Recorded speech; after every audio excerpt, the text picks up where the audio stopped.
কাশ্মীরে হামলার জবাবে ভারতের অপারেশন সিন্দুর, ৯ জায়গায় ২৫ বার মিসাইল অ্যাটাক। টালমাটাল পরিস্থিতিতেও পিসিবির সাফ জবাব, জল যেদিকেই গড়াক পিএসএল চলবে আগের সূচিতে।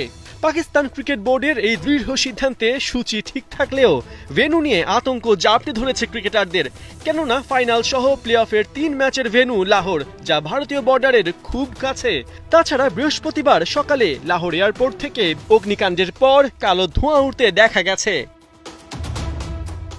টেলিকম এশিয়া .নেটের খবর, পিএসএল এ অংশ নিতে আসা ৩৭ বিদেশির ভেতর কিছু সংখ্যক ক্রিকেটার সিকিউরিটি ইস্যুতে নানাভাবে নিজেদের অস্বস্তি প্রকাশ করেছেন, যার ভেতরে আছেন অস্ট্রেলিয়া ও নিউজিল্যান্ড থেকে আসা ক্রিকেটাররা। পিএসএল এ এবার অস্ট্রেলিয়া থেকে খেলছেন David Warner, Mitchell Owen, Riley Meredith ও বেন ডুয়ারশুইস। অন্যদিকে নিউজিল্যান্ড থেকে আছেন Finn Allen, Mark Chapman, Tim Seifert ও কেন উইলিয়ামসন। এরই মধ্যে পাক ভারত সংঘাত নিয়ে এরা নিজেদের শঙ্কার কথা পিসিবিকে জানিয়েছে। তবে পিসিবিও ফুল অ্যারেঞ্জমেন্টের কথা বলে তাদের কনভিন্স করেছে।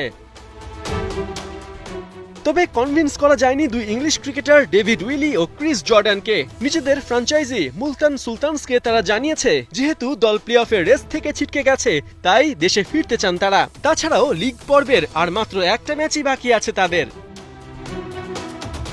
এদিকে পাকিস্তানের অস্থিতিশীল পরিস্থিতিতে ক্রিকেটারদের সাথে যোগাযোগ বজায় রেখেছে ইংল্যান্ড। টাচে আছে প্রফেশনাল ক্রিকেটার্স অ্যাসোসিয়েশনও। এখন পর্যন্ত তাদের তরফ থেকে পাকিস্তান ছাড়ার ব্যাপারে কোনো নির্দেশনা দেওয়া হয়নি। তবে পরিস্থিতি চেঞ্জ হলে যুক্তরাজ্য থেকে ভ্রমণ নির্দেশনা দেওয়া হতেও পারে। পিএসএল এর ফিকচার অনুযায়ী ফাইনাল সহ প্লে অফের ৩ ম্যাচের ভেন্যু লাহোর।